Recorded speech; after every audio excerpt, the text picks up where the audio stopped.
ನಮಸ್ಕಾರ. ನಾನು ನಿಮ್ಮ ಡಿವಿಜಿ ವೈಸ್ ಕರಿಯಪ್ಪ. ಈ ದಿನ ಹರಿಹರದಲ್ಲಿರ್ತಕ್ಕಂಥ ರೈಲ್ವೆ ಪೊಲೀಸ್ನವರು ಜನರಿಗೆ ಅನುಕೂಲ ಆಗಲಿ, ಟ್ರೈನಲ್ಲಿ ಏನು ಕಳ್ತನ, ಪಿಟ್ ಪ್ಯಾಕೆಟು, ಆಮೇಲೆ ಜೇಬಿಗಳರಿದ್ದಾರೆ, ಹೆಣ್ಣು ಮಕ್ಕಳಿಗೆ ಏನು ತೊಂದರೆ ಮಾಡ್ತಾರೆ, ಆ ಟ್ರೈನಲ್ಲಿ ನಡೀತಕ್ಕಂಥ ಪ್ರತಿಯೊಂದು ವಿಚಾರದ ಬಗ್ಗೆ ಬಹಳ ವಿಶೇಷವಾಗಿ ಒಂದು ಅಭಿಯಾನ ಮಾಡಿದ್ರು ಅಂತ ಹೇಳಿದ್ರು ತಪ್ಪಾಗೋದಿಲ್ಲ. ಯಾಕೆಂತ ಹೇಳಿದ್ರೆ ಅವರ ಒಂದು ಆಚರಣೆಯ ವಿಡಿಯೋವನ್ನ ಪೂರ್ತಿ ನೋಡ್ಕೊಂಡು ಬನ್ನಿ.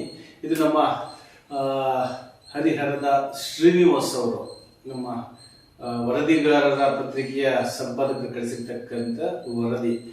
ಬಟ್ ಇಲ್ಲಿ ಪ್ರತಿಯೊಬ್ಬರು ಅರ್ಥ ಮಾಡ್ಕೊಳ್ಳಿ, ಟ್ರೈನ್ಗಳಲ್ಲಿ ಏನು ಕಳ್ತನ ಮಾಡ್ತೀರಾ ಅವರೆಲ್ಲರಿಗೂ ಒಂದು ಕಿವಿ ಮಾತು ಅಂತ ಹೇಳಿದ್ರೆ ತಪ್ಪಾಗೋದಿಲ್ಲ.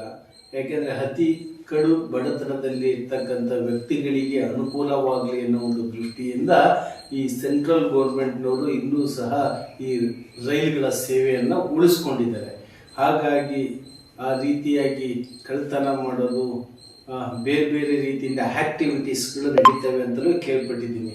ಹಾಗಾಗಿ ದಯವಿಟ್ಟು ಇನ್ನು ಮುಂದಿನ ದಿನಗಳಲ್ಲಾದರೂ ಸ್ವಲ್ಪ ಬದಲಾವಣೆ ಆಗಲಿ ಅನ್ನೋ ಒಂದು ಉದ್ದೇಶದಿಂದ ನಮ್ಮ ಡಿವಿಜಿ ವಾಯ್ಸ್ ವತಿಯಿಂದ ಎಲ್ಲ ಕರ್ನಾಟಕದಲ್ಲಿರ್ತಕ್ಕಂಥ ಎಲ್ಲ ರೈಲ್ವೆ ಪೊಲೀಸ್ನವರಿಗೂ ಅಭಿನಂದನೆಗಳನ್ನು ತಿಳಿಸ್ತಾ ಇದ್ದೀನಿ. ಏಕೆ ಅಂತ ಹೇಳಿದ್ರೆ ಇದು ನಿಮ್ಮದೇ ಧ್ವನಿ, ನಿಮ್ಮದೇ ಶಕ್ತಿ. ನಮಸ್ಕಾರ.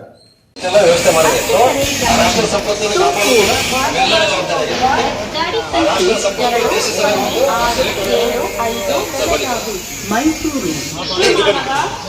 ಎಲ್ಲರೂ ಒಂದು ಸೆಲ್ಫಿ ಹೊಡೀರಿ. ಒಳ್ಳೆ ಟೂರ್ ದೇಶ ಸಲ